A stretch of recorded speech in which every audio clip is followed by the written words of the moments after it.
Sarai, Abram, and Hagar.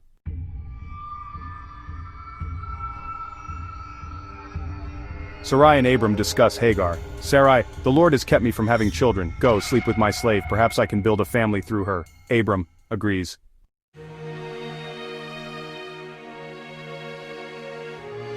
He slept with Hagar, and she conceived. When she knew she was pregnant, she began to despise her mistress.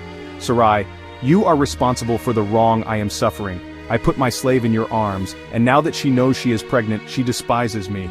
May the Lord judge between you and me. Abram, your slave is in your hands. Do with her whatever you think best. Then Sarai mistreated Hagar, so she fled from her.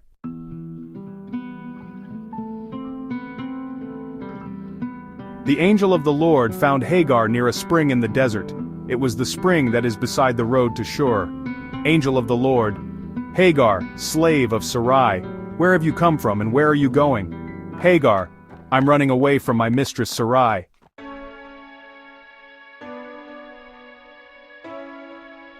The angel of the Lord speaks to Hagar, go back to your mistress and submit to her. I will increase your descendants so much that they will be too numerous to count. The angel continued, you are now pregnant and you will give birth to a son. You shall name him Ishmael, for the Lord has heard of your misery. He will be a wild donkey of a man. His hand will be against everyone and everyone's hand against him, and he will live in hostility toward all his brothers. Hagar, overwhelmed, responded, you are the God who sees me. I have now seen the one who sees me. And that is why the well was called Bir Lahai Roi. It is still there between Kadesh and Bered.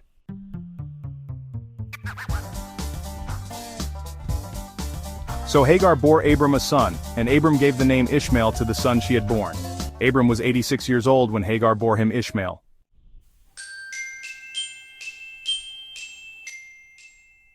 God's covenant with Abram.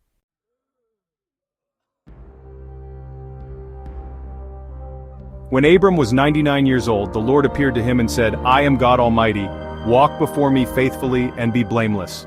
Then I will make my covenant between me and you, and will greatly increase your numbers. Abram fell face down, and God said to him, as for me, this is my covenant with you. You will be the father of many nations. No longer will you be called Abram. Your name will be Abraham, for I have made you a father of many nations.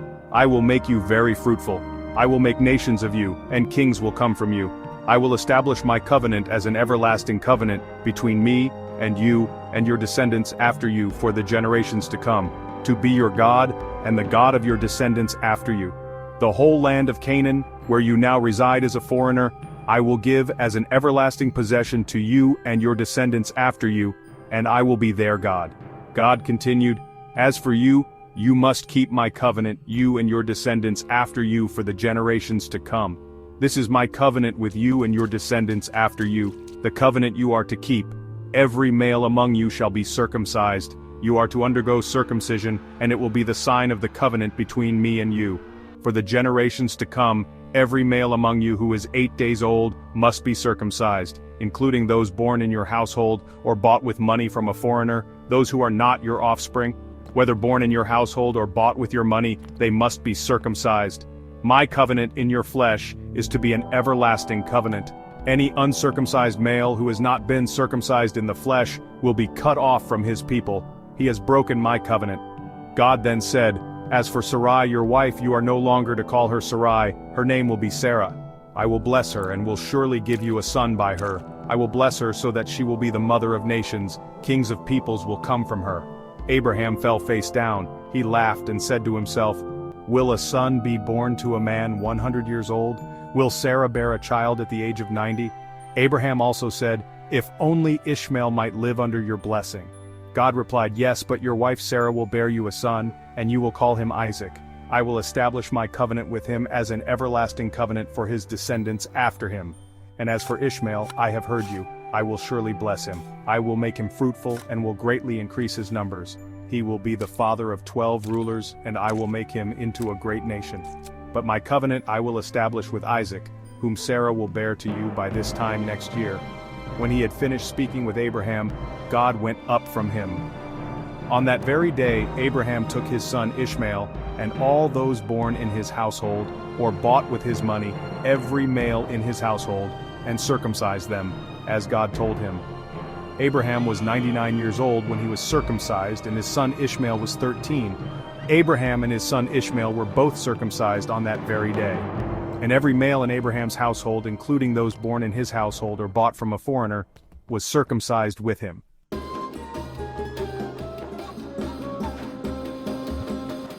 The three visitors and Abraham's plea for Sodom.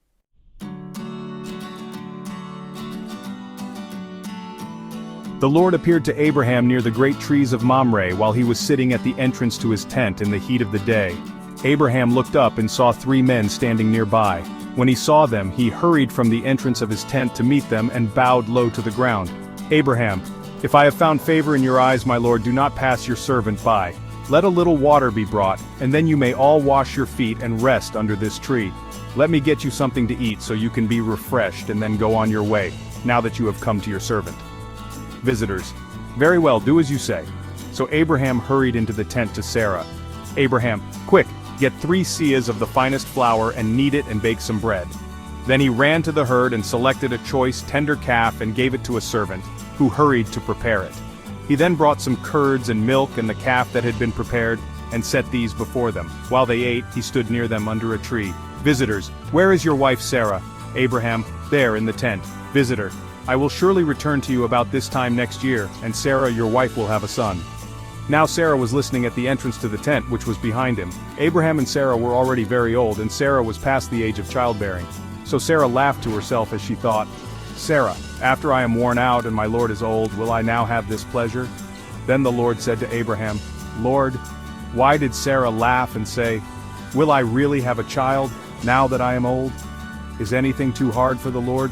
I will return to you at the appointed time next year, and Sarah will have a son." Sarah was afraid, so she lied and said, "Sarah, I did not laugh." "Lord, yes, you did laugh."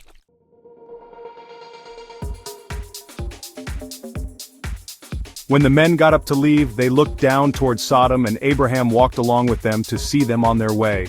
Then the Lord said, "Lord, shall I hide from Abraham what I am about to do? Abraham will surely become a great and powerful nation, and all nations on earth will be blessed through him. For I have chosen him, so that he will direct his children and his household after him, to keep the way of the Lord by doing what is right and just, so that the Lord will bring about for Abraham what he has promised him. The outcry against Sodom and Gomorrah is so great and their sin so grievous that I will go down and see if what they have done is as bad as the outcry that has reached me. If not, I will know." The men turned away and went toward Sodom, but Abraham remained standing before the Lord. "Abraham, will you sweep away the righteous with the wicked? What if there are 50 righteous people in the city? Will you really sweep it away and not spare the place for the sake of the 50 righteous people in it? Far be it from you to do such a thing. To kill the righteous with the wicked, treating the righteous and the wicked alike. Far be it from you.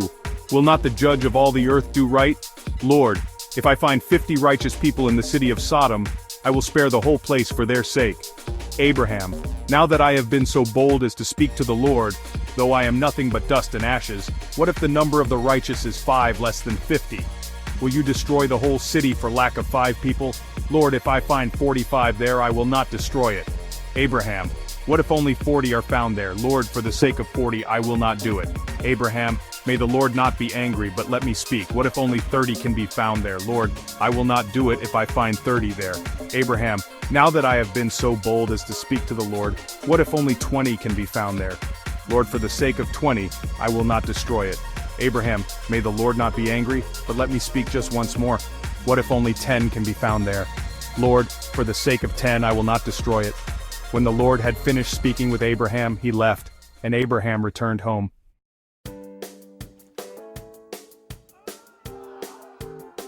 Give praise to the Lord, proclaim his name, make known among the nations what he has done. Sing to him, sing praise to him, tell of all his wonderful acts. Glory in his holy name. Let the hearts of those who seek the Lord rejoice.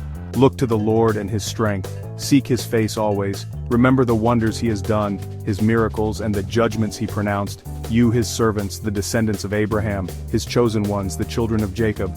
He is the Lord our God. His judgments are in all the earth. He remembers his covenant forever, the promise he made for 1,000 generations, the covenant he made with Abraham, the oath he swore to Isaac. He confirmed it to Jacob as a decree, to Israel as an everlasting covenant, to you I will give the land of Canaan as the portion you will inherit. When they were but few in number, few indeed, and strangers in it, they wandered from nation to nation, from one kingdom to another. He allowed no one to oppress them, for their sake he rebuked kings. Do not touch my anointed ones, do my prophets no harm.